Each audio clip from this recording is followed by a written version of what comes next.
Students welcome back to the channel. તો આજનો જે સેશન છે એમાંની અંદર આપણે જે પાંચમું ચેપ્ટર છે તમારું થર્મલ એન્જિનિયરિંગ 1નું એર કમ્પ્રેસર બરાબર.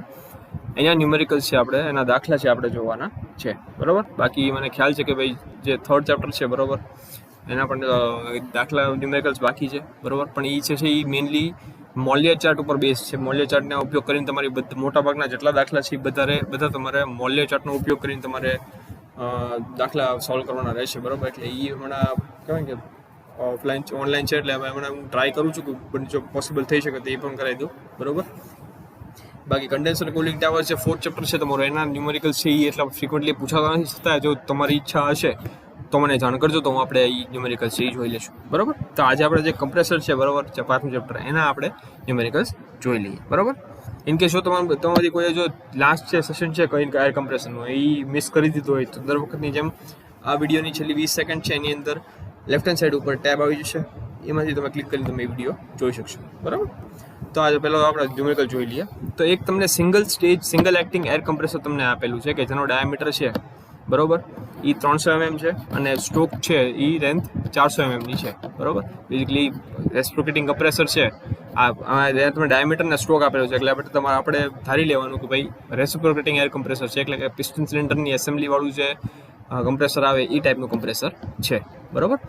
તેમાં તમે સિલિન્ડરનો જે ડાયામીટર છે બરાબર એ તમને આપેલો છે 300 mm અને જે સ્ટ્રોક લેન્થ છે કેટલા લેન્થની અંદર કેટલી લંબાઈની અંદર તમારો પિસ્ટન જે છે એ મૂવમેન્ટ કરે છે સિલિન્ડરની અંદર એ છે 400 mm બરાબર.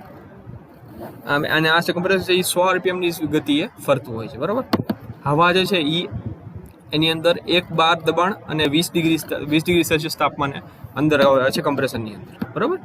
અને પછી આ જે હવા છે એને કમ્પ્રેસ કરવામાં આવે છે અને એનું દબાણ વધારવામાં આવે છે ક્યાં સુધી 5 બાર સુધી બરાબર. એટલે જે એન્ટ્રીનું જે પ્રેશર છે કેટલું છે 1 બાર અને તાપમાન એન્ટ્રીનું તાપમાન છે 20 ડિગ્રી અને બહાર એક્ઝિટનું જે દબાણ છે કેટલું છે 5 બાર બરાબર. હવે આપણે ગોતવાનું છે શું મિન ઇફેક્ટિવ પ્રેશર મેળવવાનું છે, પછી કેટલો પાવર જોશે એ આપણે મેળવવાનો છે બરાબર. અને પાવરની જરૂરિયાત ગોતવા માટે આપણને બે કન્ડિશન આપેલી છે. પહેલી છે કે એક તો આપણે જે કમ્પ્રેશન કરીએ છીએ જે દબાણ વધારવાની જે પ્રક્રિયા કરીએ છીએ એ આઇસોથર્મલ છે એટલે કે અચળ દબાણે છે. બીજું પોલિટ્રોપિક પ્રોસેસ છે એની માટેની તમને ઇક્વેશન છે આપેલું છે PV/1.2 બરાબર C એટલે n ની વેલ્યુ તમારી 1.2 હોય તો. અને ત્રીજી કન્ડિશન છે કે જો એડિયાબેટિક હોય કે અચળ એન્ટ્રોપી વાળી જો તમારી પ્રક્રિયા હોય કમ્પ્રેશનની તો કેટલો પાવર તમારે જોશે. તો આ ત્રણેય જે કહેવાય ને A, B અને C ત્રણ જે સ્થિતિ છે એની માટે આપણે પાવરની જરૂરિયાતની આપણે એક વેલ્યુ મેળવવાની રહેશે. અને આઇસોથર્મલ એફિશિયન્સી આપણે મેળવવાની રહેશે B અને C કન્ડિશન માટે બરાબર. એટલે PV/1.2 બરાબર કોન્સ્ટન્ટ અને એડિયાબેટિક એ બે કન્ડિશન માટે આપણે આઇસોથર્મલ એફિશિયન્સી મેળવવાની રહેશે. અને R ની વેલ્યુ છે બરાબર કેરેક્ટરિસ્ટિક ગેસ કોન્સ્ટન્ટની વેલ્યુ આપણે લેવાની છે 287 જૂલ પર કેજી કેલ્વિન. અને આપણે ક્લિયરન્સ જે છે બરાબર આપણે નોર્મલી જે વાત કરી હતી કે સિલિન્ડર અને પિસ્ટનની જ્યારે એવું રેસિપ્રોકેટિંગ કમ્પ્રેસર હોય તો થોડું ઘણું ક્લિયરન્સ આપણે રાખતા હોઈએ છીએ બરાબર. પણ અહીંયા આગળ આપણે ક્લિયરન્સને નિગ્લેક્ટ કરવાનું છે અને નકારવાનું છે બરાબર. સૌથી પહેલાં આપણે આઇસોથર્મલ પ્રોસેસ માટે આપણે મિન ઇફેક્ટિવ પ્રેશર મેળવી લઈએ બરાબર. થોડુંક ઝૂમ કરી નાખી જેથી તમને ખ્યાલ આવે બરાબર. તો જો આઇસોથર્મલ પ્રોસેસ માટે આપણે મિન ઇફેક્ટિવ પ્રેશર જે છે એ આપણે મેળવવાનું છે. એની માટેનું ઇક્વેશન છે શું છે કે એરિયા ઓફ ધ ઇન્ડિકેટર ડાયાગ્રામનો એરિયા એનું ક્ષેત્રફળ છેદમાં ઇન્ડિકેટર ડાયાગ્રામની લંબાઈ બરાબર. અને આ ઇન્ડિકેટર ડાયાગ્રામનું જે ક્ષેત્રફળ શું દર્શાવે છે વર્ક ડન પર સાયકલ, પ્રતિ સાયકલ કેટલું કાર્ય થાય છે. અને ઇન્ડિકેટર ડાયાગ્રામની લેન્થ છે લંબાઈ એ શું દર્શાવે છે સ્ટ્રોકનું વોલ્યુમ બરાબર. સ્ટ્રોકનું જે એક સ્ટ્રોક જે થાય છે પિસ્ટનનું સિલિન્ડરની અંદર એ કેટલા કદનું થાય છે બરાબર. અને આની ઉપર તમને ન્યૂટન પર મીટર સ્ક્વેરની અંદર તમને મિન ઇફેક્ટિવ પ્રેશર મળશે. એની માટેનું સમીકરણ તમને આપેલું છે P1V1 log E P2/P1/V2 બરાબર. એટલે હવે આમાં આઇસોથર્મલ પ્રોસેસ છે તમારી બરાબર, અચળ તાપમાનવાળી પ્રોસેસ છે એટલે V1 બરાબર V2 થશે બરાબર.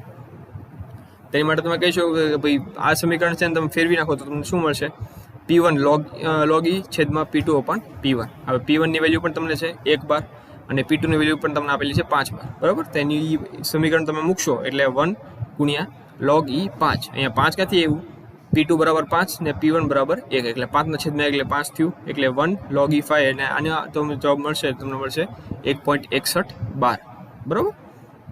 હવે તમારે મેળવવાનું છે વોલ્યુમ કેટલું છે બરાબર. તો V1 બરાબર π/4 d²L ગુણ્યા n, એટલે કે તમારું સ્વેપ્ટ વોલ્યુમ થઈ ગયું, બરાબર. હવે ડાયામીટર તમને આપેલું છે 300 mm, એટલે હવે તમારે આમાં ધ્યાન રાખવાનું કે રેસિપ્રોકેટિંગ કમ્પ્રેસરમાં જ્યારે પણ તમને સ્ટ્રોકની લંબાઈ કે પછી સિલિન્ડરનો ડાયામીટર તમને આપેલો હોય, બરાબર, તેની એની જે વેલ્યુ છે હંમેશા તમારે મીટરમાં રાખવાની રહેશે. પછી ગમે એમ આપેલી હોય, એમએમમાં તમને આપેલી હોય કે સેન્ટીમીટરમાં આપેલી હોય, તમારે હંમેશા એમએમની જે વેલ્યુ, જે સ્ટ્રોક લેન્થની ડાયામીટરની વેલ્યુ છે, હંમેશા જેટલી વેલ્યુ લંબાઈની હોય બધી તમારે મીટરમાં રાખવાની રહેશે, બરાબર. તો ડી આપણે 300 mm છે એને આપણે મીટરમાં કન્વર્ટ કરીએ તો 3.3 મીટર, 0.3 વર્ગ ગુણ્યા 0.4 લેન્થ, જે સ્ટ્રોક લેન્થ છે એ ગુણ્યા 100, કેટલા આરપીએમ છે, બરાબર. એ બધાનો સમય ગુણાકાર કરો તમને છેલ્લે મળશે 2.827 મીટર ક્યુબ પર મિનિટ, એટલે કે આ તમે મીટર ક્યુબ પર મિનિટમાં મળ્યું હોય, તમારે જોશે મીટર ક્યુબ પર સેકન્ડમાં આની વેલ્યુ, બરાબર. તો થશે 0.047, આને ભાગ્યા સાઈડ કરી નાખો, બરાબર. આજે 2.827 છે અને ભાગ્યા તમે સાઈડ કરો એટલે તમને જવાબ મળશે 0.047 મીટર ક્યુબ પર સેકન્ડ, બરાબર. હવે તમારે આઇસોથર્મલ માટેનું વર્ક ઇનપુટ, કેટલું કાર્યની જરૂરિયાત છે તમારે મેળવવાનું છે, બેઝિકલી કેટલું પાવર તમારે આપવો પડે એ તમારે મેળવવાનું છે. તેના માટેનું સમીકરણ છે P1V1 log E P2/P1 joule પર સાયકલ, બરાબર. એટલે પ્રતિ સાયકલ કેટલા જૂલ કાર્ય થાય છે આઇસોથર્મલ માટેનું ઇક્વેશન છે, બરાબર. તો બધામાં વેલ્યુ મૂકી દો, 1 ગુણ્યા P1 1 છે, બરાબર, ગુણ્યા 10⁵ ગુણ્યા log E 5/1000, બરાબર. તેના માટે તમને સમીકરણ કે વેલ્યુ મળશે, તમને શું મળશે? 7.56 કિલોવોટ, બરાબર. આ તમને પાવરનો જવાબ મળી ગયો. આઇસોથર્મલ માટે, આઇસોથર્મલ જો કમ્પ્રેશન પ્રોસેસ હોય તમારી આઇસોથર્મલ, તો એની માટેનું જે પાવરની રિક્વાયરમેન્ટ છે, જરૂરિયાત છે, કેટલી થશે? 7.56 કિલોવોટ. હવે PV/2 1.2 = C, બરાબર. એની માટે જો આપણે બધી અલગ અલગ વેલ્યુ મેળવવી હોય કે પાવરની, બરાબર, તો કઈ રીતે મળશે? એની માટે સમીકરણ અહીંયા આપેલું છે. પોલિટ્રોપિક પ્રોસેસ છે તમારી આ PV/1.2 બરાબર કોન્સ્ટન્ટ, એટલે વર્ક ડન બરાબર P1V1 n/n-1 કાઉન્સમાં P2/P1 the whole raised to n-1/n, આ જૂલ પર સેકન્ડ, બરાબર. પોલિટ્રોપિક પ્રોસેસ છે એટલે એક્ચ્યુઅલ અને V1 છે બંને મીટર પર સેકન્ડમાં તમારે રાખવાના રહેશે, બરાબર. તો અહીંયા P1 છે એને તમારે આ જે P1 છે તમને 12માં આપેલું છે, તમારે એને ન્યૂટન પર મીટર સ્ક્વેરમાં ફેરવવું પડશે, બરાબર. કોઈ પણ તમે દબાણની વેલ્યુ તમે લો તો ન્યૂટન પર મીટર, એને ન્યૂટન પર મીટર સ્ક્વેરમાં રાખવાની. પછી વોલ્યુમ હોય તો એને મીટર ક્યુબ પર સેકન્ડમાં રાખવાનું, અને કોઈ પણ લેન્થની વેલ્યુ હોય તો હંમેશા મીટરમાં રાખવાની રહેશે, બરાબર. તો 1 ગુણ્યા 10⁵ ગુણ્યા 0.047 ગુણ્યા, હવે એનની વેલ્યુ અહીંયા આગળ કેટલી છે? 1.2, બરાબર. તો 1.2/1.2 -1 કાઉન્સમાં P2/P1 એટલે 5/1 એટલે 5ની 0.2 ભાગ્યા 1.2 - 1 ઘાત, 1.2 - 1, અહીંયા આગળ -1 આવશે, બરાબર. એ પણ એ રહી ગયું છે, પ્રિન્ટિંગ મિસ્ટેક છે. તો આ બધી વેલ્યુ તમે મૂકી દો એટલે તમને છેલ્લે જવાબ મળશે આની અંદર 8.600. આ પેલા તમને જવાબ જે મળશે એ તમને વોટમાં મળશે. જૂલ પર સેકન્ડ એટલે વોટ છે, બરાબર. જૂલ પર સેકન્ડ એટલે તમને વોટમાં જવાબ મળશે 8676 વોટ, એટલે કિલોવોટમાં ફેરવો એટલે 8.676 કિલોવોટ પાવરની તમારી જરૂરિયાત પડશે. જો PV/1.2 બરાબર કોન્સ્ટન્ટ ની પ્રક્રિયા પ્રમાણે તમારું કમ્પ્રેશન થાય તો, બરાબર. હવે આની માટેની આઇસોથર્મલ જે એફિશિયન્સી કાર્યદક્ષતા પણ આપણે મેળવવાની છે. તો ηISO બરાબર આઇસોથર્મલ કાર્ય છેદમાં ઇન્ટિગ્રેટ કાર્ય ગુણ્યા 100, બરાબર. એટલે આઇસોથર્મલ કાર્ય કેટલું છે? 7.56, આપણે હમણાં જ મેળવ્યું, બરાબર. અહીંયા આગળ તમને મેળવ્યું આઇસોથર્મલ કાર્ય 7.56, બરાબર. તો 7.56 છેદમાં એકચ્યુઅલ કેટલું છે? 8.677 ગુણ્યા 100, એટલે 87.2% તમારી આઇસોથર્મલ એફિશિયન્સી થઈ. અને હવે આપણે જો મેળવવાનું છે મીન ઇફેક્ટિવ પ્રેશર, બરાબર. મીન ઇફેક્ટિવ પ્રેશર કેટલું થાય? તો એ કઈ રીતે મળશે? આપણે હમણાં એની ઓલી જોઈ, વર્ક ડન પર સાયકલ છેદમાં સ્ટ્રોક વોલ્યુમ, બરાબર, સ્ટ્રોકનું કદ. તો વર્ક ડન પર સાયકલ વોટમાં છેદમાં સ્ટ્રોક વોલ્યુમ ગુણ્યા 10⁵, બરાબર. આ 12માં તમને જવાબ મળશે. તો 8.677. હવે આ જે તમે આ છેદમાં 10⁵ ક્યાંથી આવ્યું ગુણાકારમાં? કેમ કે તમને જે આ જો વર્ક ડન પર સાયકલ છેદમાં સ્ટ્રોક વોલ્યુમ તમે કરો તો તમને જે જવાબ મળશે ન્યૂટન પર મીટર સ્ક્વેરમાં મળશે. આપણે અહીંયા જોયું, બરાબર. ન્યૂટન પર મીટર સ્ક્વેરમાં તમને જવાબ મળશે આ સમીકરણનો જો તમે ઉપયોગ કરશો ડાયરેક્ટલી તો, બરાબર. એટલા માટે આપણે 12માં જવાબ જોયો છે, એટલે આને છે એને જે જવાબ આવશે એને ભાગ્યા તમે 10⁵ કરી નાખો એટલે તમને 12માં જવાબ મળી જાય. એટલે અહીંયા આપણે ડાયરેક્ટલી સીધું 10⁵ કરી નાખી, એટલે 8677 છેદમાં 0.047 ગુણ્યા 1/10⁵ 12, એટલે તમે જવાબ મળશે 1.846 bar, બરાબર. અને છેલ્લી જે કન્ડિશન છે એ સ્થિતિ છે એ છે એડિયાબેટિક કમ્પ્રેશન. જો અચળ એન્ટ્રોપી એ તમારું દબાણ કમ્પ્રેશન થાય તો એટલે પીવી રેસ ટુ ગામા બરાબર સી. બરાબર, ગામાની વેલ્યુ તમને ખ્યાલ છે કેટલી છે, સ્ટાન્ડર્ડ વેલ્યુ 1.4. બરાબર, તો આની માટેનું સમીકરણ છે બેઝિકલી જે સમીકરણ જે આનું હતું પીવી રેસ ટુ 1.2 બરાબર સી, એ જ છે. ખાલી ફેરફાર શું છે કે એન જ્યાં જ્યાં તમને એન જોવા મળશે ત્યાં તમારે ગામા લખી નાખવાનું. બરાબર, એટલે P1V1 રેસ ટુ પાવરની જે સમીકરણ છે એ છે P1V1 gamma upon gamma minus 1 કાઉન્સમાં P2 P1 the whole raise to gamma minus 1 upon gamma whole minus 1. બરાબર, એટલે આ પણ જૂલ પર સેકન્ડ એટલે કે વોટમાં તમને જવાબ મળશે. બધી વેલ્યુ મૂકી દો, બાકી બધી સેમ જ છે, ખાલી ગામાની વેલ્યુ ફરશે એટલે ગામા માઇનસ 1 ની વેલ્યુ ફરશે. બરાબર, એ વેલ્યુ મૂકી દો એટલે તમને છેલ્લે જવાબ મળશે 9000 વોટની અંદર તમને જવાબ મળશે જૂલ પર સેકન્ડની અંદર 9615.82 વોટ. બરાબર, આટલું કાર્ય થાય છે. એટલે કે જો તમે એને ભાગ્યા 1000 કરો એટલે તમને મળશે 9.62 કિલોવોટ. હવે તમારો ઇન્ડિકેટેડ પાવર છે આની અંદર તમને મળશે 9.62 કિલોવોટ જેટલો મળશે. બરાબર, હવે તમારે મેળવવાનું છે મીન ઇફેક્ટિવ પ્રેશર. બરાબર, તો વર્ક ડન પર સેકન્ડ વોટમાં છેદમાં સ્ટ્રોક વોલ્યુમ પર સેકન્ડ. બરાબર, તો વર્ક ડન કેટલું છે 915.82 વોટમાં છેદમાં 0.047 ગુણ્યા 1/10⁵. બરાબર, એટલે તમને 12માં જવાબ મળશે 2.05 બાર. અને છેલ્લે હવે આઇસોથર્મલ એફિશિયન્સી કાર્યદક્ષતા તમારે મેળવવાની છે. તેની માટે ફરીથી આઇસોથર્મલ કાર્ય છેદમાં ઇન્ડિકેટેડ કાર્ય એટલે 7.56 છેદમાં 9.62 ગુણ્યા 100 એટલે 78.63% એફિશિયન્સી થઈ તમારી આઇસોથર્મલ. બરાબર, હવે બીજો સમય આપણે દાખલો જોઈએ તો એમાં તમને સિંગલ એક્ટિંગ કમ્પ્રેસર તમને આપેલું છે કે જેનો બોર અને સ્ટ્રોક છે. બરાબર, સિલિન્ડર એટલે સિલિન્ડરનું ડાયામીટર અને સ્ટ્રોકની લંબાઈ તમને આપેલી છે 150 mm અને 200 mm અનુક્રમે. બરાબર, હવે હવા જે એન્ટર થાય છે કમ્પ્રેસરની અંદર એ 1 બાર અને 20 ડિગ્રી તાપમાને એન્ટર થાય છે. બરાબર, એનું જે કમ્પ્રેશન છે એ 6 બાર સુધી કરવામાં આવે છે. કઈ રીતે? પીવી રેસ ટુ 1.3 બરાબર કોન્સ્ટન્ટ. બરાબર, એટલે કે પોલિટ્રોપિક પ્રોસેસ ફરીથી આવશે અને એનની વેલ્યુ થશે 1.3. બરાબર, હવે આ કમ્પ્રેસર જે છે એ 110 RPM ફરે છે. આ કમ્પ્રેસર માટે તમારે ઇન્ડિકેટ પાવર કેટલો જોશે એની તમારે વેલ્યુ મેળવવાની છે અને પ્રતિ મિનિટે કેટલા દળની હવા કમ્પ્રેસ થાય છે એ તમારે મેળવવાની રહેશે. ફરીથી આરની વેલ્યુ 287 જૂલ પર કેજી કેલ્વિન લેવાની અને ક્લિયરન્સ તમારે લેવાનું નથી. બરાબર, તો પહેલાં ડીએમ ડેટા લખી નાખીએ. ડાયામીટર તમને બોર આપેલો છે 150 mm એટલે કે 0.15 મીટર. લેન્થ તમને આપેલી છે 200 mm એટલે કે 0.20 મીટર. T1 તમને આપેલો છે 1 બારે તમારી હવા અંદર એન્ટર થાય છે. પછી T1 તમને આપેલું છે સેલ્સિયસમાં. બરાબર, એ તમારે ફેરવાનું છે કેલ્વિનમાં એટલે 20 વત્તા 273 એટલે 293 કેલ્વિન. બરાબર, P2 તમારું જે એક્ઝિટનું દબાણ થશે એ તમારું થશે 6 બાર. બરાબર, એન થશે સ્પીડ થશે તમારી 110 RPM અને એન થશે તમારી એનની વેલ્યુ થશે સ્મોલ એનની 1.3. બરાબર, હવે સૌથી પહેલાં સ્વેટ વોલ્યુમ આપણે મેળવી લઈએ. V1 બરાબર સ્વેટ વોલ્યુમ બરાબર π/4d²L.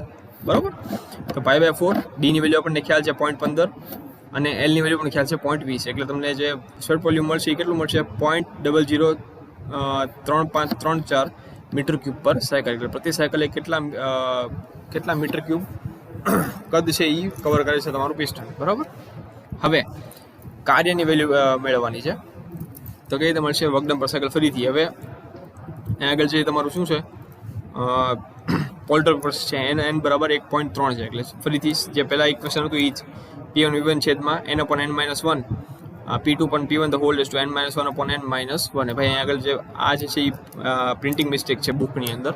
બરાબર, તાણ કરતા નહીં હું તમને જે સમીકરણ જે પહેલાં તમે જોયું હતું બરાબર એ જ તમારે લખવાનું રહેશે. P1V1 કાઉન્સમાં n/n-1 કાઉન્સમાં P2 P1 the whole raise to n-1 upon n the whole -1.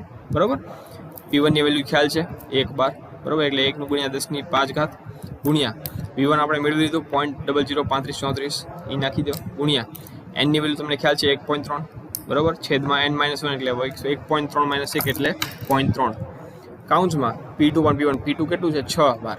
P1 છે 1 બાર એટલે 6 થયું એટલે 6 ની 0.3 છેદમાં 1.3. બરાબર, એટલે n-1 છે એટલે 0.3 છેદમાં 1.3 હોલ -1. આ તમને જૂલ પર સાયકલમાં તમને જવાબ મળશે. આમાં તમે જૂલ પર સેકન્ડમાં જવાબ નહીં મળે, જૂલ પર સાયકલમાં, કેમ કે અહીં આગળ જે V1 છે એ તમારું વેલ્યુ શેમાં છે મીટર ક્યુબ પર સાયકલમાં છે, મીટર ક્યુબ પર સેકન્ડમાં નથી. એટલે તમને અહીંયા પણ જવાબ મળશે તમને જૂલ પર સાયકલમાં. આની તમે બધી ગુણાકાર જેટલું કરો તમે કરશો એટલે તમને ખ્યાલ આવે તમે આ જવાબ આવશે 784.26 જૂલ પર સાયકલ, બરાબર. હવે ઇન્ડિકેટ પાવર તમારે મેળવવો છે તે કેવી રીતે મળશે? વર્ક ડન પર સાયકલ પ્રતિ સાયકલ કેટલું કાર્ય થાય છે ગુણ્યા સ્પીડ છેદમાં 1000 ગુણ્યા 60, બરાબર. આપણે વર્ક ડન પર સાયકલની વેલ્યુ મળી ગઈ 784.26 ગુણ્યા એન સ્પીડ આપણને ખ્યાલ છે 110 છેદમાં 1000 ગુણ્યા 60 એટલે તમને જવાબ મળશે 1.44 કિલોવોટ.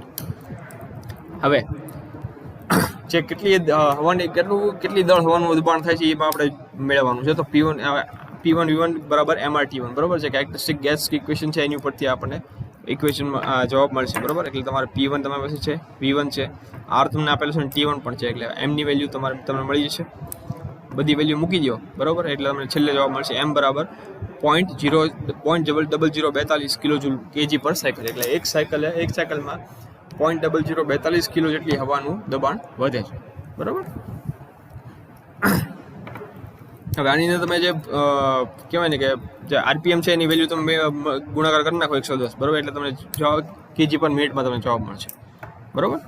એટલે 0.0042 ગુણ્યા 110 એટલે કે 0.462 કેજી પર મિનિટ. એટલે પ્રતિ મિનિટે 0.462 કિલો જેટલી હવાનું દબાણ વધે છે, બરાબર. ચાલો આગળ વધીએ. હવે ત્રીજો દાખલો તમને અહીં આપેલો છે કે જેમાં એક કમ્પ્રેસર છે એ હવાનું દબાણ વધારે છે 1 બાર થી 7 બાર સુધી, બરાબર. ક્લિયરન્સ વોલ્યુમ અહીંયા આમાં તમને આપેલું છે, બરાબર. પહેલા બે દાખલા હતા એમાં આપણે ક્લિયરન્સ આપણે કરવાનું હતું, બરાબર. એની અવગણના કરવાની હતી. અહીંયા આગળ તમને ક્લિયરન્સ વોલ્યુમ પહેલેથી આપેલું છે 2130 સેન્ટીમીટર ક્યુબ પર સેકન્ડ, બરાબર. સેન્ટીમીટર ક્યુબમાં જવાબ તમને વેલ્યુ આપેલી છે, યાદ રાખજો, બરાબર. એટલે 2130 સેન્ટીમીટર ક્યુબ પર સેકન્ડ. હવે કમ્પ્રેશનનો લો જે લોનો જે નિયમનો ઉપયોગ કરીને કમ્પ્રેશન થાય છે એ કેવો છે? PV/N બરાબર C. એટલે કે જે કોલ્ટર પ્રોસેસ છે એનાથી તમારી હવાનું દબાણ વધે છે. હવે વોલ્યુમેટ્રિક એફિશિયન્સી જો તમારી 85% હોય કમ્પ્રેશનની તો તમારે સ્ટ્રોક વોલ્યુમ પર સેકન્ડ, બરાબર. જે સ્ટ્રોકનું વોલ્યુમ છે બેઝિકલી સ્વેપ્ટ વોલ્યુમ તમારે, બરાબર, એ તમારે મેળવવાનું છે પ્રતિ સેકન્ડ, બરાબર. અને એની વેલ્યુ તમારે લેવાની છે 1.3, બરાબર. આમાં તમને કહેવાય ને કે જે શરૂઆતનું દબાણ અંતનું દબાણ તમને આપેલું છે, ક્લિયરન્સનું કદ તમને આપેલું છે, પછી જે કમ્પ્રેશનનો લો છે એ કયા નિયમથી થાય છે એ તમને આપેલું PV/N બરાબર C. એની વેલ્યુ તમને આપેલી છે સ્મોલ એનની 1.3 અને તમને વોલ્યુમેટ્રિક એફિશિયન્સી તમને આપેલી છે કાર્યદક્ષતા 85%. એટલે તેની માટે તમારે જે સ્વેપ્ટ વોલ્યુમ છે કે એક પ્રતિ સેકન્ડે તમારું જે પિસ્ટન છે એ કેટલું કદ કવર કરે છે સિલિન્ડરની અંદર એ તમારે મેળવવાનું છે. તો P1 બરાબર 1 બાર, P2 બરાબર 7 બાર, VC ક્લિયરન્સ વેલ્યુ ક્લિયરન્સનું કદ તમને આપેલું છે 2130 સેન્ટીમીટર ક્યુબ, બરાબર. એટલે કે V3 ગુણ્યા N એટલે કે V3 બરાબર VC બરાબર V3 થયું. એની વેલ્યુ તમને આપેલી છે 1.3 અને વોલ્યુમેટ્રિક કાર્યદક્ષતા તમને આપેલી છે 0.85, બરાબર. તો વોલ્યુમેટ્રિક એફિશિયન્સી માટેનું જે ઇક્વેશન છે તમને આપેલું છે 1 + C છે કાઉન્સમાં P2 અહીંયા સોરી માઇનસ આવશે 1 + C માઇનસ C ગુણ્યા P2 upon P1 the whole raised to 1 upon N, બરાબર. હવે અહીંયા આગળ C શું છે? ક્લિયરન્સ રેશિયો તમારો, બરાબર. એ શેની પરથી મળશે? V3 છેદમાં V1 માઇનસ V3 એટલે કે V3 upon VS. જ્યાં આગળ તમારું V3 છે તમારું ક્લિયરન્સ વોલ્યુમ છે, આપણે પહેલાં જોઈ લીધું, બરાબર. એટલે V3 upon V1 minus V3 તમે કરો એટલે તમને ક્લિયરન્સ વોલ્યુમ મળી જાય, ક્લિયરન્સ રેશિયો. હવે અહીંયા આગળ તમારે સૌથી પહેલાં ક્લિયરન્સ રેશિયો મેળવવો પડશે કે તમારી પાસે આ જે ક્લિયરન્સ રેશિયો મેળવવા માટે તમારી પાસે V3ની વેલ્યુ છે જે અંશમાં અને છેદમાં બંને જગ્યાએ છે, પણ V1ની વેલ્યુ તમારી પાસે નથી, બરાબર. સૌથી પહેલાં આપણે Cની વેલ્યુ મેળવશું ક્લિયરન્સ રેશિયોનું, બરાબર. એટલે વોલ્યુમેટ્રિક કાર્યદક્ષતા તમને આપેલી છે 0.85 એટલે 85%, બરાબર. 1 + C માઇનસ C કાઉન્સમાં 7 છેદમાં 1 upon 1.3, બરાબર. એટલે બધી તમે સમીકરણ એટલે હવે આ 7ની છે 7ની 1 છેદમાં 1.3 ઘાત એટલે 4.4676 જેવો જવાબ આવે, બરાબર. એટલે 0.85 બરાબર 1 + C માઇનસ C ગુણ્યા 4.4676 C. હવે આને તમે સોલ્વ કરો, બરાબર. એટલે તમને Cની વેલ્યુ તમને મળશે 0.0433, બરાબર. 0.0433 એટલે Cની વેલ્યુ તમને મળશે. એટલે 0.0433 બરાબર V3 છેદમાં VS, બરાબર. VS છે તમારું સ્વેપ્ટ વોલ્યુમ છે કે જે તમે સ્ટ્રોક વોલ્યુમ પર સેકન્ડ જે આપણે મેળવવાનું છે ખરેખર, બરાબર. કે 1 સેકન્ડની અંદર તમારું જે પિસ્ટન છે એ સિલિન્ડરની અંદર કેટલું કદ કવર કરે છે, બરાબર. એ આપણે મેળવવાનું છે. એ તમારું VS થયું. હવે VS તમે આ Cની વેલ્યુ તમને મળી ગઈ. C બરાબર V3 upon VS છે, બરાબર. તો V3 આપણી પાસે C ની વેલ્યુ તમને મળી ગઈ, V3 ની વેલ્યુ આપણી પાસે છે, તો આપણને VS ની વેલ્યુ મળી જાય, બરોબર. તો VS ની વેલ્યુ તો આ 0.0433 બરાબર V3 છેદમાં VS બરાબર 2130 VS, એટલે VS ની વેલ્યુ તમને મળશે 4917.7 સેન્ટીમીટર ક્યુબ પર સેકન્ડ, બરાબર. એટલે તમારું સ્વેટ વોલ્યુમ તમને મળી ગયું. હવે આગળ વધીએ. નેક્સ્ટ દાખલો છે કે તમને એક કમ્પ્રેસરની અંદર હવાનું દબાણ વધે છે 1 બારથી 7 બાર સુધી, બરાબર. અને એ કેટલા દરે વધે છે? પ્રતિ મિનિટે 3 મીટર ક્યુબ જેટલી હવાનું દબાણ વધે છે, બરાબર. આઇસોથર્મલ એફિશિયન્સી કાર્યદક્ષતા તમને આપેલી છે કમ્પ્રેશનની 77%, 77% આપેલી છે, બરાબર. હવે તમારે મેળવવાનું શું? કમ્પ્રેશનનું ઇન્ડિકેટેડ પાવર તમારે મેળવવાનો છે. હવે આગળ V1 છે તમને આપેલું છે કેટલું? 3 મીટર ક્યુબ પર મિનિટ, બરાબર. જો સેકન્ડમાં ફેરવું હોય તો આને અહીંયા સાઈડ કરો એટલે તમને મળશે 0.05 મીટર ક્યુબ પર સેકન્ડ, બરાબર. હંમેશા વોલ્યુમની વેલ્યુ જો તમારે જવાબમાં જ્યાં સુધી તમને ન માગી ત્યાં સુધી જો તમને વેલ્યુ આપેલી હોય પહેલીથી, તો વોલ્યુમની કદની વેલ્યુ હંમેશા મીટર ક્યુબ પર સેકન્ડમાં તમારે રાખવાની રહેશે, બરાબર. P1 બરાબર 1 બાર, P2 બરાબર 7 બાર, અને આઇસોથર્મલ એફિશિયન્સી તમને આપેલી છે 0.77. હવે તમારે પહેલાં આઇસોથર્મલ કાર્ય તમારે મેળવવાનું રહેશે. તેની માટે તમને એક સમીકરણ તમે આપેલું છે P1 V1 log E P2 upon P1. Isothermal એટલે શું કે અચળ તાપમાને તમારું દબાણ થાય છે, બરાબર.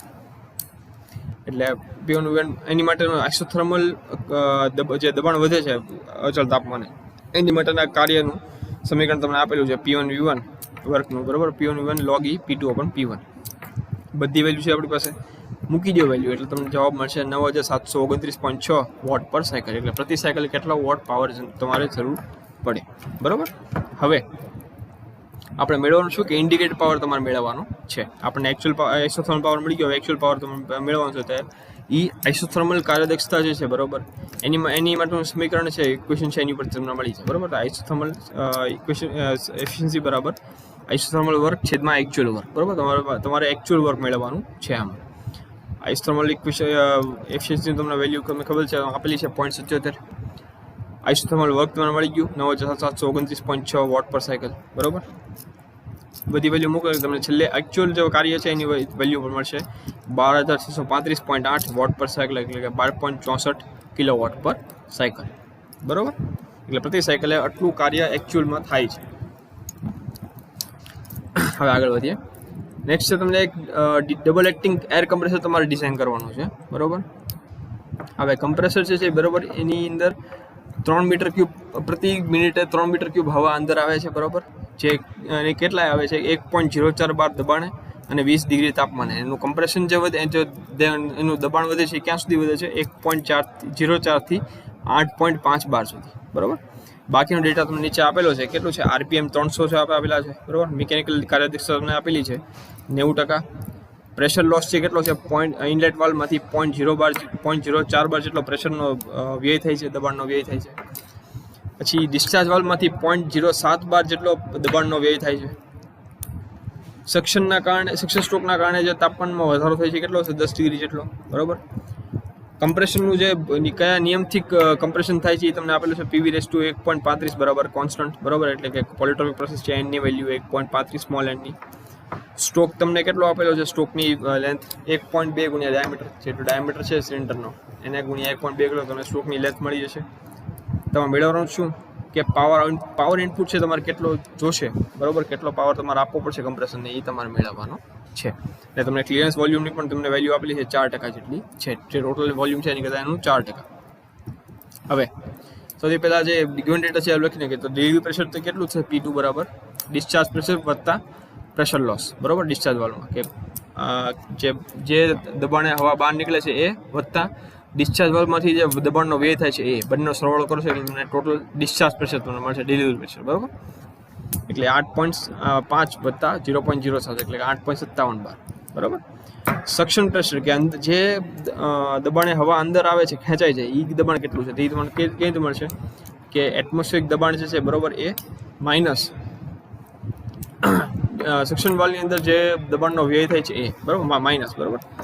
આની તમે પ્લસ કરો છો, આની અંદર તમે તમારે માઇનસ કરવાનું. એટલે જે દબાણ છે હવાનું દબાણ એ માઇનસ ઓછા સક્શન વાલ્વની અંદર જે દબાણનો વ્યય થાય છે એટલે 1.04 માઇનસ 0.04 એટલે કે 1 બાર, બરાબર. હવે ફ્રી એરનું પ્રેશર છે, ફ્રી એર જે ખુલ્લી હવા છે એનું દબાણ કેટલું છે 1.4 બાર, બરાબર. ફ્રી એર ડિલિવર્ડ એટલે કે જે ફ્રી એર કેટલી ડિલિવર થાય છે એ તમને એની માટેનું કદ તમને આપેલું છે મીટર ક્યુબ પર 3 મીટર ક્યુબ પર મિનિટ, બરાબર. તાપમાન શરૂઆતનું તમને આપેલું છે 20 ડિગ્રી એટલે કે 293 કેલ્વિન. P1 તમને આપેલું સક્શન પ્રેશર કેટલું છે 1 બાર, બરાબર. સક્શન વોલ્યુમ તમને આપેલું નથી અને T1 વેલ્યુ તમને આપેલી છે 20 + 10 એટલે કે 273 એટલે કે 303 કેલ્વિન, બરાબર. આ 20 + 10 ક્યાંથી થયું કે આ જે તમને જે દાખલામાં આપેલું છે કે ભાઈ દબાણ જે અંદર હવા જે અંદર ખેંચે છે એના કારણે જે અંદર સ્ટ્રોક કહેવાય ને કે સક્શન સ્ટ્રોકના કારણે જે સિલિન્ડરની અંદર હવાની અંદર દબાણ વધ્યું એનું કેટલો વધારો છે 10 ડિગ્રી જેટલો, બરાબર. તો આગળ આમ તો T2 ની વેલ્યુ આવે તમારી અહીંયા આગળ. આ સપોર્ટ આ બધી T આ અહીંયા આગળ આ PF છે, આ તમારું VF અને આ TF છે, બરાબર. આ P1 V1 અહીંયા T1, બરાબર. એટલે 20 + 10 + 273 એટલે કે 303 કેલ્વિન. હવે PF VF છેદમાં TF બરાબર P1 V1 છેદમાં T1 જેટલું થાય, બરાબર. તો આની ઉપરથી તમને PF ની વેલ્યુ ખ્યાલ છે, VF છે અને TF છે. અહીંયા આગળ P1 છે અને T1 છે, તમારું V1 ની વેલ્યુ તમને મળી જશે આની ઉપરથી, બરાબર. તો V1 ની બધી વેલ્યુ મૂકી દો, બરાબર. એટલે તમને V1 ની વેલ્યુ કેટલી મળશે 3.23 મીટર ક્યુબ પર મિનિટ અથવા તો 0.0538 મીટર ક્યુબ પર સેકન્ડ, બરાબર. હવે તમારે મેળવવાનું છે કે પાવર કેટલી ઇનપુટ તમારે કેટલું કમ્પ્રેશનને આપવું પડશે, કેટલો પાવર તમારે આપવો પડશે. તો એ કઈ રીતે મળશે? વર્ક ડન પ્રતિ સાયકલ કેટલું કાર્ય થાય છે તો બરાબર P1 U1 કાઉન્સમાં n/n-1 કે પોલિટ્રોપિક પ્રોસેસ છે તમારી એટલે કે n/n-1 કાઉન્સમાં P2/P1 the whole raise to n-1/n-1, બરાબર. બધી વેલ્યુ મૂકી દો. P1 ની વેલ્યુ મૂકી દો 1 × 10⁵, બરાબર, ન્યૂટન પર મીટર સ્ક્વેર. V1 તમને મળી ગયું અહીંયા આગળ 0.0538 મીટર ક્યુબ પર સેકન્ડ ગુણ્યા n ની વેલ્યુ તમને ખ્યાલ છે 1.35 છેદમાં n-1 એટલે 0.35 કાઉન્સમાં P2 કેટલું છે તમારું 8.57, બરાબર. અને P1 છે 1 બાર એટલે 8.57 અને 0.35 છેદમાં 1.35 -1, બરાબર. બધો ગુણાકાર ભાગાકાર જેટલા છે એ બધા તમે કરી નાખો તમને છેલ્લે જવાબ મળશે 15,467.2 ન્યૂટન પર મીટર પર સેકન્ડ અથવા જૂલ પર સેકન્ડ એટલે કે વોટ, બરાબર. એટલે કે આને તમે ભાગ્યા 100,000 કરો એટલે તમને મળશે 15.47 કિલોવોટનો જવાબ, બરાબર. હવે આ તમને શાફ્ટ પાવર તમારે મેળવવો છે, બરાબર. આ તમારો ઇન્ડિકેટર પાવર છે, બરાબર. તો તમારી જે ઇનપુટ પાવર તમારે જોતો છે તમે કેવી રીતે મળશે શાફ્ટ પાવર અથવા ઇનપુટ પાવર બરાબર ઇન્ડિકેટર પાવર છેદમાં મિકેનિકલ કાર્યદક્ષતા, બરાબર. કે જેટલો ઇન્ડિકેટર પાવર છે એના જે ટૂંકમાં બેઝિકલી આમાં કહેવા શું માગે છે કે જેટલો પાવર તમે ઇનપુટ આપો, બરાબર, જેટલો પાવર તમે શાફ્ટની મદદથી કમ્પ્રેશનને જે આપણે તમને ખ્યાલ છે કમ્પ્રેશરને ચલાવવા માટે આપણે કોઈ પણ એક પ્રાઇમ મૂવરનો ઉપયોગ કરવો પડે કે પ્રાઇમ મૂવરને અને કમ્પ્રેશરને બંનેને એક શાફ્ટથી તમે કપલ કરી નાખો, કહેવાય ને કે એક જ શાફ્ટ ઉપર બંનેને માઉન્ટ કરો ને પછી તમે પ્રાઇમ મૂવરને ફેરવશો એટલે તમારું કમ્પ્રેસર ફરવા મળશે અને શરૂ થઈ જશે, બરાબર. તો બેઝિકલી તમે પ્રાઇમ મૂવરમાંથી તમે પ્રાઇમ મૂવરને ફેરવીને તમે પાવર જે છે એ કમ્પ્રેશરને આપો છો પ્રાઇમ મૂવરમાંથી, બરાબર. હવે જેટલો તમે પાવર આપો છો શાફ્ટની મદદથી જેટલો પાવર તમે પ્રાઇમ મૂવરમાંથી કમ્પ્રેસરને આપો છો એ બધો પાવર એ કમ્પ્રેસર ઉપયોગ કરી શકશે નહીં. થોડો ઘણો જે છે એ એમાં વ્યય થશે, બરાબર. પણ જેટલો વધારે ઉપયોગ કરશે એટલું એની કાર્યદક્ષતા વધારે. એની કાર્યદક્ષતા કઈ થઈ? મિકેનિકલ કાર્યદક્ષતા, મિકેનિકલ એફિશિયન્સી થઈ તમારી, બરાબર. કે જેટલો પાવર મળે છે ને શાફ્ટ પાવર, બરાબર, જેટલો પાવર એને શાફ્ટ થ્રુ મળે છે એ શાફ્ટ પાવર થયો. પણ જેટલો પાવર એનો એ ઉપયોગ કરી શકે છે તમારું કમ્પ્રેસર એ તમારો ઇન્ડિકેટેડ પાવર થયો. એટલે કે ઇન્ડિકેટેડ પાવર અને શાફ્ટ પાવર બંનેનો તમે ભાગાકાર કરી નાખો એટલે તમને જે જવાબ મળી તમારું મિકેનિકલ એફિશિયન્સી થઈ ગઈ. તો તમને અહીંયા આગળ તમને ઇન્ડિકેટેડ પાવર મળી ગયું, મિકેનિકલ એફિશિયન્સી તમને આપેલી છે 90%. તો તમને શાફ્ટ પાવરની વેલ્યુ મળી છે એટલે ઇન્ડિકેટેડ પાવર છેદમાં મિકેનિકલ કાર્યદક્ષતા 15.47 છેદમાં 0.9 એટલે તમને ઇનપુટ પાવરની વેલ્યુ મળશે 17.18 કિલોવોટ, બરાબર.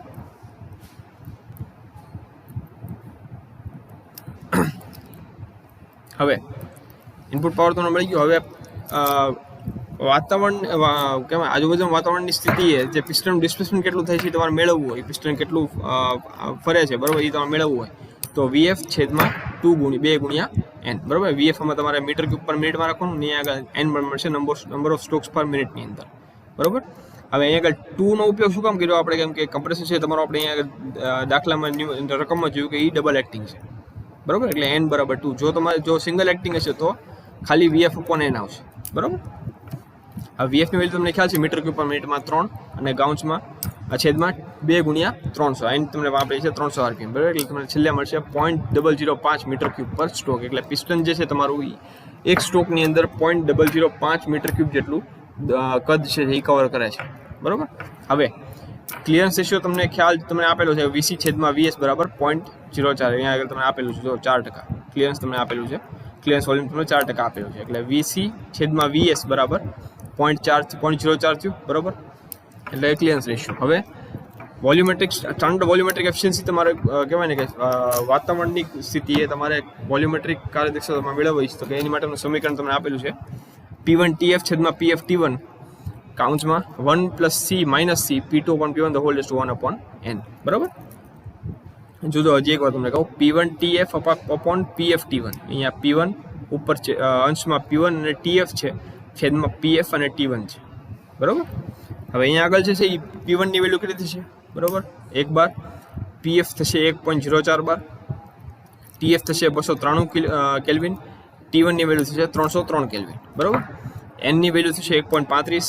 P2 છેદમાં P1 થશે 8.57 ને C ની વેલ્યુ થશે 0.4, બરાબર. બધી વેલ્યુ તમે મૂકી દો એટલે તમને છેલ્લે વાતાવરણની સ્થિતિએ વોલ્યુમેટ્રિક કાર્યદક્ષતાની વેલ્યુ તમને મળશે 0.7844, એટલે આને ગુણ્યા 100 કરો એટલે 78.44%, બરાબર. નેક્સ્ટ તમારે હવે આપણે આટલું લાંબો દાખલો શું કામ થયું કે તમને કીધેલું છે કે તમારે એક ડબલ એક્ટિંગ સિલિન્ડરને ડિઝાઇન કરવાની છે, બરાબર. એના માટે આ બધી વસ્તુ અગત્યની છે. હવે ડિસ્પ્લેસમેન્ટ વોલ્યુમ જે સિલિન્ડરની અંદરની જે કન્ડિશન છે, અંદરની જે સ્થિતિ છે, બરાબર, એની અંદર ત્યાં આગળ તમારું ડિસ્પ્લેસમેન્ટનું વોલ્યુમ કેટલું થાય, ડિસ્પ્લેસમેન્ટનું કદ કેટલું થાય તમારે મેળવવું છે. તો વાતાવરણની સ્થિતિએ ડિસ્પ્લેસમેન્ટ વોલ્યુમ છેદમાં વાતાવરણની સ્થિતિએ વોલ્યુમેટ્રિક કાર્યદક્ષતા, બરાબર. એટલે VS બરાબર અહીંયા આગળ VS તમારું બેસવર્ડ વોલ્યુમ કેટલું મળશે 0.0005, જે તમને અહીંયા આગળ ઉપર આપણે જોયું કે તમને કેટલું મળ્યું 0.005 પ્રતિ સ્ટ્રોકે કેટલું કદ કવર કરે છે પિસ્ટન તમારું, બરાબર. એટલે 0.005 છેદમાં 0.7844, બરાબર, તમારી કાર્યદક્ષતા. એટલે તમને જવાબ મળશે 0.006374 મીટર ક્યુબ પર સાયકલ. આ તમે VS મેળવ્યું. VS ની તમને સમીકરણ ખ્યાલ છે π/4 d² ગુણ્યા L, બરાબર. એટલે d² ની વેલ્યુ તમને આ તમારો d² એટલે તમારો સિલિન્ડરનો ડાયામીટર થયો અને L થશે તમારી પિસ્ટનના સ્ટ્રોકની લેન્થ, બરાબર. પિસ્ટનના સ્ટ્રોકની લેન્થ તમને એની માટે તમને સમીકરણ અહીંયા આગળ એક કન્ડિશન તમને આપેલી છે, બરાબર. કેટલી આપેલી છે જો સ્ટ્રોક બરાબર 1.2 ગુણ્યા ડાયામીટર. ડાયામીટર છે સિલિન્ડરનો એને ગુણ્યા 1.2 કરો એટલે તમને સ્ટ્રોકની લંબાઈ મળી જાય, બરાબર. તો અહીંયા આગળ L ની જગ્યાએ આપણે 1.2 d લખી શકીએ, બરાબર. એટલે π/4 d² ગુણ્યા 1.2 d. અને તમને VS ની વેલ્યુ તમને ખ્યાલ છે 0.006374 મીટર ક્યુબ પર સાયકલ. હવે આનો તમે સોલ્વ કરશો એટલે તમને D ની વેલ્યુ તમને મળશે 0.1891 મીટર, એટલે કે એપ્રોક્સિમેટલી 189 mm, બરાબર. એ વેલ્યુ તમને L નો જે છે 1.2 ગુણ્યા D, એમાં તમે સમીકરણ મૂકી દો 189 નું, એટલે તમને જવાબ મળશે 226.8, એટલે કે આશરે 227 mm, બરાબર. એટલે અહીંયા આગળ તમારું જે તમારું છે કમ્પ્રેસરની ડિઝાઇન થઈ ગઈ. તમારે જે બંને જે કહેવાય ને કે સિલિન્ડર અને પિસ્ટન બંનેના જે તમારે જોતા હતા તમારે શું કહેવાય ડાયમેન્શન તમને મળી ગયા. સિલિન્ડરનો ડાયામીટર તમને મળ્યો 189 mm અને સ્ટ્રોકની લેન્થ પિસ્ટનના સ્ટ્રોકની લંબાઈ તમને મળી 227 mm, બરાબર. તો આજનો વિડીયો સ્ટુડન્ટ સાથે અહીંયા સુધી રાખીએ. બાકીનો જે અડધા જે ન્યુમેરિકલ છે તો આપણે નેક્સ્ટ સેશનની અંદર કવર કરશું. હવે જો ઇનકેસ તમને આ વિડીયો ગમ્યો હોય તે વિડીયોને લાઇક કરજો, શેર કરજો તમારા ફ્રેન્ડ સુધી. જો કંઈ ડાઉટ રહી ગયો કે કઈ વસ્તુ ન સમજાણી હોય તો નીચે કમેન્ટ સેક્શનમાં લખીને તમને જાણ કરી શકો છો. બાકી તમને જો તમારા ફ્રેન્ડ્સને આ વિડીયો ગમે તમને કહેજો કે લાઇક કરે, સબસ્ક્રાઈબ કરે મારી ચેનલને. અને છેલ્લે ગાઈસ દર વખતના વિડીયોની જેમ આ વિડીયોમાં પણ કહીશ કે કોરોના વાયરસના કેસીસ છે એ આખા દેશની અંદર ને આખા ગુજરાત સમગ્ર રાજ્યની અંદર બહુ જલ્દી વધી રહ્યા છે, બરાબર. એટલા માટે તમને વિનંતી છે કે રાત્રિ કર્ફ્યુના જેટલા પણ નિયમો સરકારે બનાવ્યા છે બધા નિયમોનું પૂરી રીતે પાલન કરજો, બરાબર. તમારા ઘરમાં જો કોઈ એવી વ્યક્તિ હોય કે જેમની ઉંમર 45 વર્ષથી વધારે છે, તમને કહેજો કે પ્લીઝ બને એટલું ઉતાવળે રસીકરણ કરાવી લે, બરાબર. વેક્સિનેશન કરાવી લે, બિલકુલ સેફ છે, કાંઈ જાતનો ખતરો નથી, બિલકુલ ડરવાની જરૂર નથી. વેક્સિનેશન તાત્કાલિક કરાવી લેજો. અને તમે લોકો જો જરૂર પડે તો જ ઘરની બહાર નીકળો તો માસ્ક પહેરીને નીકળજો. સેનિટાઈઝરની બોટલ સાથે રાખજો, સેનિટાઈઝ કરજો તમારા હાથને. વારે ઘડીએ ઘરે આવો એટલે સાબુને પાણીથી 20 સેકન્ડ સુધી હાથ ધોજો, પછી કોઈ વસ્તુને અડજો. બાકી ઠંડો ખોરાક ને ઠંડા પીણા ટાળજો, જેથી તમે બીમાર ના પડો. ગરમ પાણી પીજો, ગરમ ખોરાક લેજો. ટાઈમ મળે તો કસરત કરજો, જેથી તમારી ઇમ્યુનિટી સારી થાય. બાકી તમારું ધ્યાન રાખજો, તમારી ફેમિલીનું ધ્યાન રાખજો. બાકી તમારા સુધી આવનારું સારું કોન્ટેન્ટ પહોંચાડતો રહીશ. બાકી finally guys, good bye, good night, take care, thank you.